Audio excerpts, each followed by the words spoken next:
I am so done with joining groups where there is no accountability in either a member or a host. This is the second time for me within 2 years that I have had to walk away from an unsafe group, and I am over it. To both of those group hosts, I'll just say this. I may not matter to you, but I matter. And it may be your group, but this is my channel, my story, my experience. So I'm going to be sharing my story without dropping names about my experience, my story, my experience, my story. I'm going to skip over the details because I have too much self-respect, integrity, and love for myself.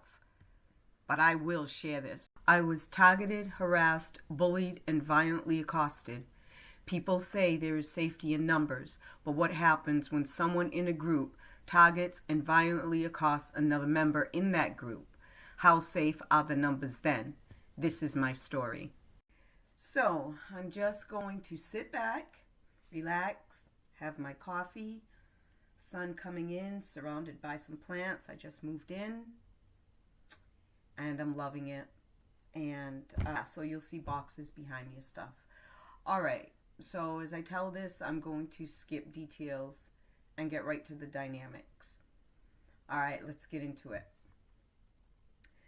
The first group I'm going to talk about is Group B, the older group. And that group was, I don't know if it's still in operation, I have no idea, but it was under the umbrella of ACIM, A Course in Miracles. And so I signed up at an open event to join the group. The group host was a male. And it wasn't long after I signed up, maybe 48 hours later, that he reached out to me and asked me for a cup of coffee. I said, sure.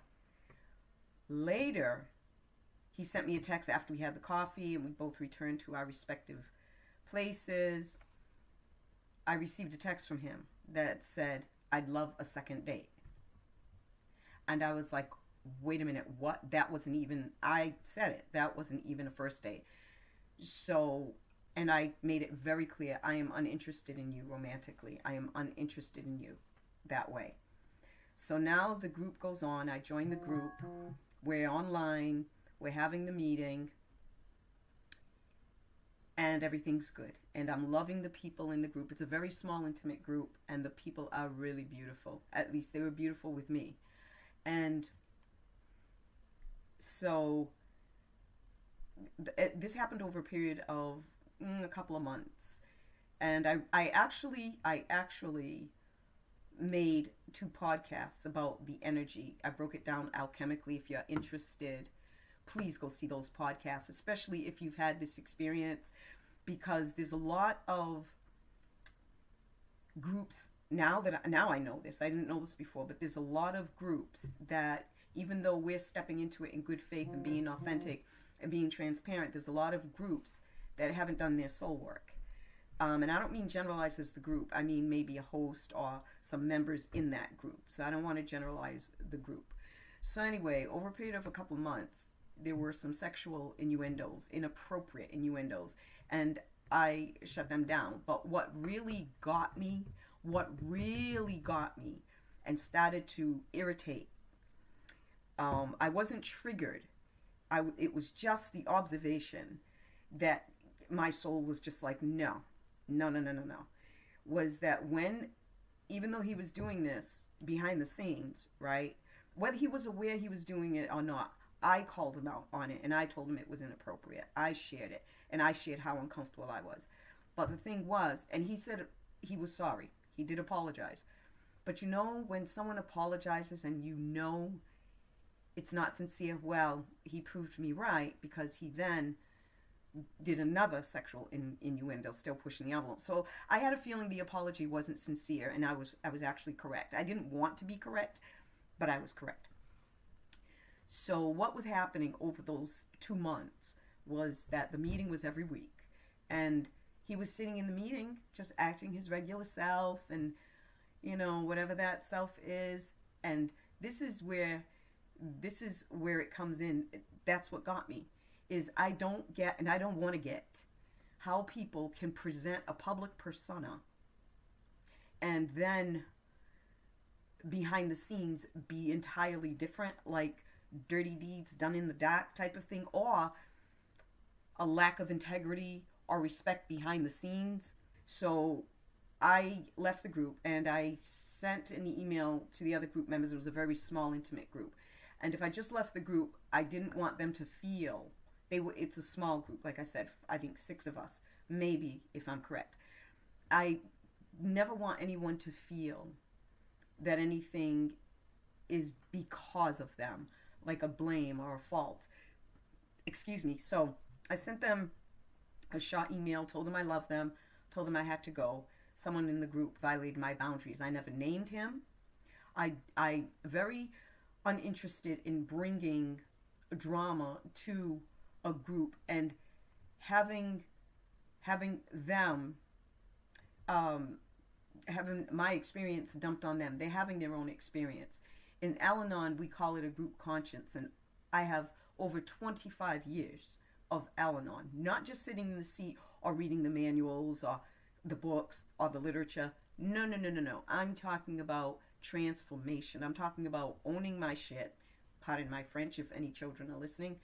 Owning my stuff, accountability, and really doing the work to the point where I ended up becoming a soul guide because my true nature came on board as a result of me releasing all of the program and indoctrination, coping mechanisms, survival skills, codependent, on and on. After releasing all of those densities, all of those illusions, I ended up serving as a soul guide because my true self came on board. Okay, that's a tangent. Thank you for that. But I just wanted to make it clear. So I have a healthy group conscience, and I don't make other people live or force other people to live my experience. Everybody deserves to have their own experience. There's another side that I can hear people thinking, but what about the rest of the group members that also may be exposed to it? That I'm not responsible for. I am never, and listen to me good, we are never responsible for what the perpetrator does. Please go listen to my podcast. We are never responsible for what the perpetrator does. If he decides that he wants to continue doing that, then let him bank his retribution karma. Let him continue banking it. His soul journey is not my business, right? So that's how I feel about that. And because I know those members, I know they're quite capable of handling anything that may come at them in any shape or form. So there's that for those inquiring. So it's all good. And it happened exactly the way it was supposed to. And I have no second doubts about my decision. So yeah, it's so interesting when we bring up energy, past energy, and try to narrate it. It's almost as if the illusion is gone and we have to go into the etheric annals of time, if you will, and pull it out. Well, nothing is ever lost in the mind of God. I don't want to do quotes like I'm being sarcastic. Source, the all that is, the thing that is no thing. Okay, so anywho, this coffee is so good. It's a mushroom coffee, by the way. Try it if you've never tried it. So, and I walked away from that group in love. And I ended up sending him a text. I want no further contact with you. And what did he do right away? He contacted me. So I knew he didn't have a healthy respect of boundaries. I wasn't personalizing on that. That was his. And as a matter of fact, from the whole event, I wasn't even triggered, right? I wasn't triggered at his innuendos. I was in observation mode. And the fact, and not the fact, the truth of the matter is whatever I am triggered his demons, which caused him to act out that way. So he's got his soul work to do, and I intend the very best for his soul. I always do. It's what I am.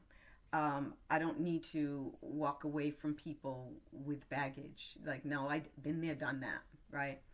So I ended up blocking his number. Excuse me for jumping around.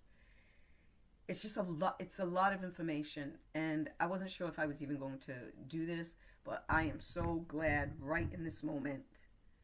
It feels so correct to do this. So this second group is a most recent group, and I was riding with this group for 10 years. I love the group, love the people in the group, all different walks. What an eclectic, wonderful mix. Now, the host I grew to love as well. We're talking 10 years. So now there was this new member, new to me, that actually lived 2 hours away, and we reached a 10-year mark, and we were actually, the host of the group and another host of another group decided to do a meetup, expo type thing, and the two groups would meet up, and the host would be speaking and the other group host would be speaking, and we'd do events, etc. And it sounded so wonderful to finally be able to meet the people face to face in the group.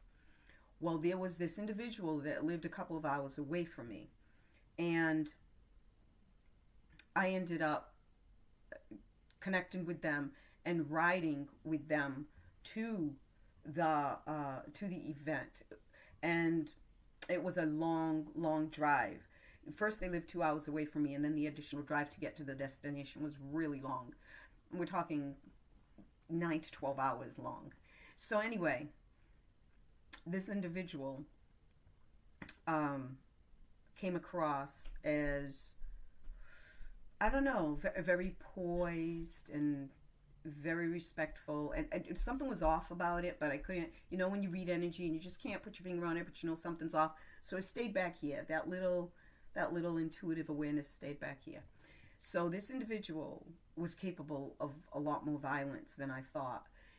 One of the few of the things that were at play was this person is regularly possessed by a grandmother spirit, or an ancestor. I say grandmother spirit because when I saw it jump into her, I said so, and she identified it as her grandmother. And I told her, you might want to get control of that and have her jump into you only when you say so. At the end of the day, I also suspect there was multiple personality disorder, because I would watch these body gestures and they would kind of slump and then come up and be transformed, and this whole other persona would come out. Also, these are all the factors at play with the energy that was directed at me and how I was accosted. So the other thing is they are into something that I had never heard about, and maybe you've heard about it. It's called reenactment. And what happened, I found out, is in these this isn't about this individual, I'm just saying in general. I don't know if that's what happened with this individual.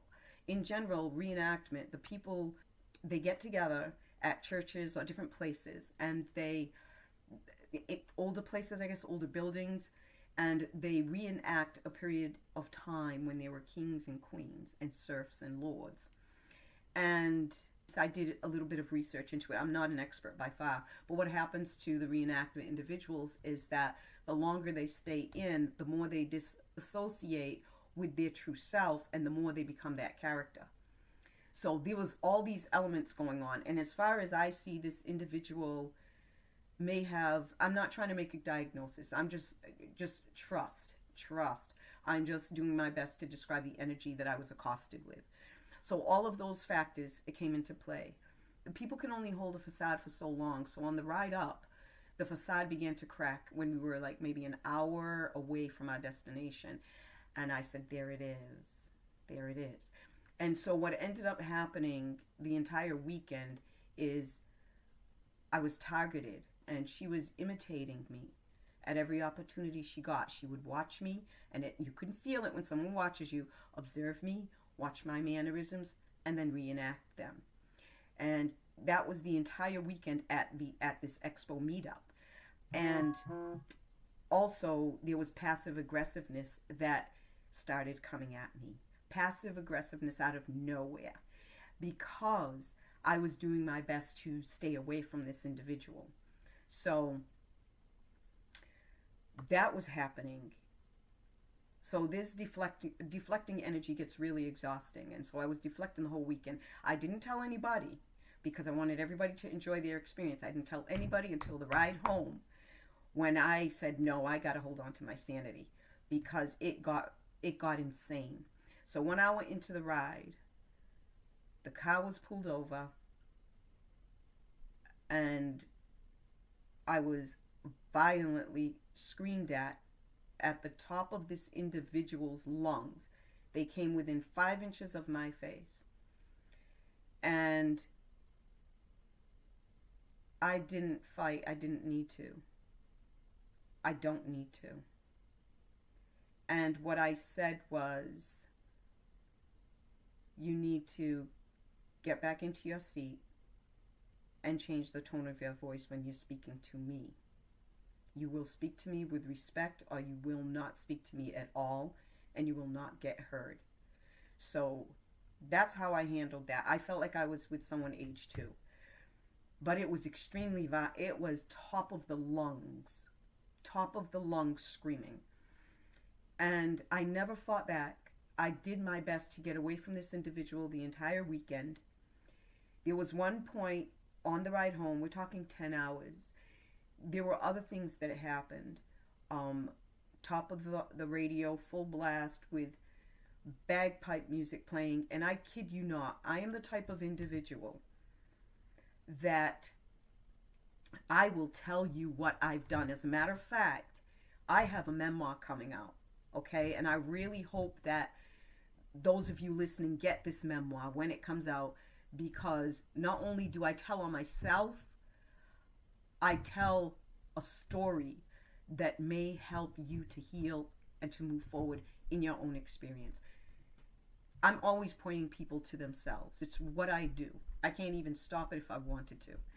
So, I recommend, honestly, I'm intending anyway, that this memoir helps even at least one individual. And I feel it will. I feel the way Spirit is guiding me, it will. So I am the type of individual that I will tell what I did. I will own what I've done and said. That's me. I've learned at Al-Anon and never let it go that while I was judging my intentions, the world is judging my actions. So I do my best to stay in integrity. It is so natural, like breathing to me. However, if that vibration moves, shifts, and I come out of integrity, I own it. I'm accountable for it, excuse me. So when I say that I did nothing to this individual except try to get away, that seemed to agitate and aggravate them more. So the ride home, any request I had to roll down the window wasn't allowed. To lay my seat back wasn't allowed. I was ignored, completely ignored. And for anyone else, it would have been a traumatizing experience. I had a lifeline on the other end of the phone, and you know who you are. And I love you. And I'm so grateful that I also have a very healthy sense of humor. And so I was joking in the text, because I said, even in the text to the individual, I'm not losing my sanity over this. So I told this individual, I said, at this point, when the bagpipes stopped after about 45 minutes, at this point, and all the other stuff, we were maybe 3 hours from the destination home. I said, at this point, I have love for you in my heart. I am completely uninterested in connecting with you any further. Point blank. And this individual did not like it. You could tell by the body gestures and everything. And I went on to say, I wish you the best, and I intend the very best for you with everything, but there's really something you may want going on with you. You may want to seek either a counselor or a spiritual guide. I'm a soul guide, but I refuse to have you as a client. And that seemed to really get to them, but they didn't act out on it. So when the creepiest thing was when we got to the destination, which was their place, because then I had a 2-hour drive in my car, right, to get to my place. When we got to their place, another persona came in, and their partner came out of the house, and they said to me, not their partner, they said to me. They got poised and they got tall. This is a tall individual. And they got tall. I mean tall like a guy tall. And they said to me, Dawna, what a lovely time. Thank you. Have a safe drive home. And I looked and I was like, get me the F out of here. I apologize, any children listening, but get me out of here. And so I went and I got my stuff. And I got into my car and I said, see you later. I'm not staying the night. And I began to drive home. And then it really started, everything started really coming, forward, like everything that happened. I was like, wow. Fast forward, about 48 hours later, I get a call from the host. But I find out later it wasn't the host that called me. It was actually the individual they were with that told them, you need to call Dawna. The host didn't call me on their own. So they called, it was a three-way conversation, and the host was asking me to share my experience and open up to them. So I did. So they're fully aware that I was accosted, I was targeted, I was bullied, I was harassed, and they're fully aware. And then the time started going by. I didn't attend the group because I was unpacking, and I had my daughter's wedding, and I just didn't attend the group. It didn't happen. So I sent an email basically, to the host, what's going on, wondering if they're going to do anything or how this is going to play out. I never pushed. I never told them what to do. I never told them, you need to. I just stayed in my lane. And I have this thing, like, the more I stay in my lane, the more other people can show us who they are and what they're about. So, and I like my lane. I enjoy my lane. So anyway, I just let them know, what's going on. And they came back to me, I am so sorry about this happening. And, they had some things going on. I said, I hope you're well. Basically, I'm just not shelling it. And the next thing I know, I get this email that they're washing their hands of it. During those 3 weeks that I didn't attend, this perpetrator was in the meetings, sitting like nothing ever happened, carrying on as usual. And that, again, that's what gets me, is when people behave so poorly, when they act like a bad person, and then pretend to the public that they are a good person. I'm all set with that. It doesn't matter if a camera is on you, if your public image, whatever, personal, just be who you are. Granted, I'm not going to sit here and drop some of the F-bombs that I tend to drop if I stub my toe, or because there may be children listening. I don't know who my audience is listening, so I watch out for profanity. But other than that, this is it. This is what you get. And so the host, and I was like, well, why even bother asking me what happened if they're going to, they're not doing anything about it? And they reduced it to two members that don't like each other. When some accosting, bullying, and whether it's psychological, whether it's emotional, whether it's physical, makes no difference. It is never acceptable. And also, the words that the host used were, it's private. And I was like, that sounds exactly like when perpetrators want to hide their dirty work. Of course they want it private. So, I didn't tell the group anything. I had no interest in telling the group anything. They're having their own experience. But it wasn't the individual that was the perpetrator that was the issue. They were never really an issue. I dealt with them, done. They're removed from my experience. When they grow their soul, maybe at some point. That's fine. And I don't care how that sounds. That's fact. The energy shifted from that to now the host. How could I align myself with someone that wasn't keeping a group safe, knowing full well of all the details? I shared all the details because I was asked about them by the host. I never called the host to say, hey, this is going. I never did that. I handled it. I handled myself. I handled the perpetrator, and I shared it with 2 members in the group, and I received their support. And when the host found out, still didn't call me. It was the individual that told them, you need to call. So they did. But I have a feeling that even though I was accosted in their group, that they would have never got involved. They would have reduced it to, oh, that's 2 members fighting, or that's 2 members. I never fought. I don't need to fight. I have nothing to defend. I just don't. So I was innocent. I was accosted. I was bullied. I was verbally, violently attacked, targeted, imitated.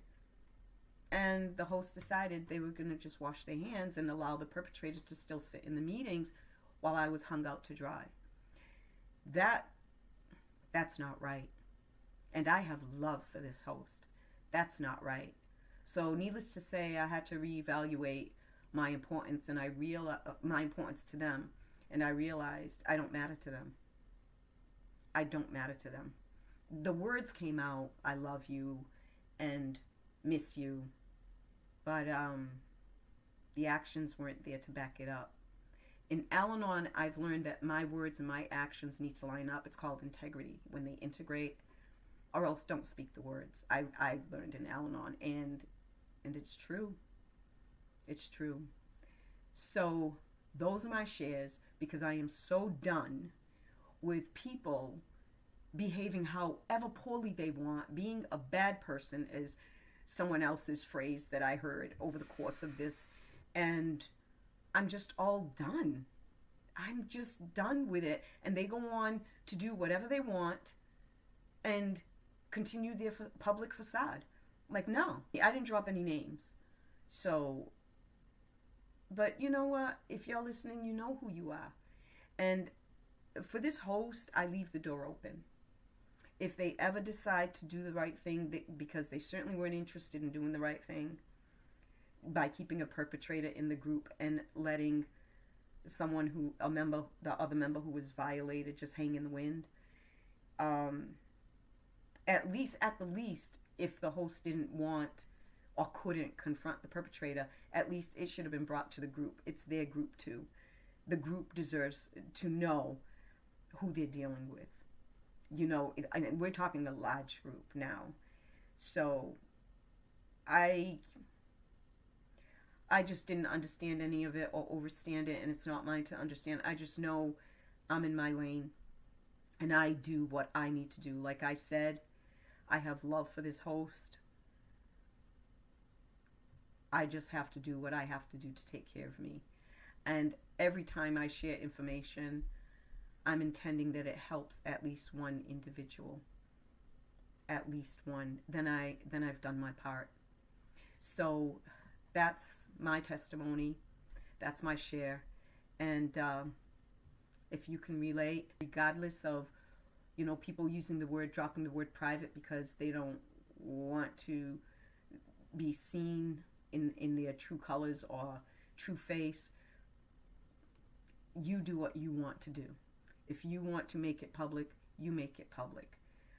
I decided to make this public but not drop any names because, you know what? The individuals know who they are. And like I said, my door is always open for when someone has a transformation in their soul or is ready to step up and do the right thing. Other than that, that door is closed. And the interesting thing is I don't remove people from my experience.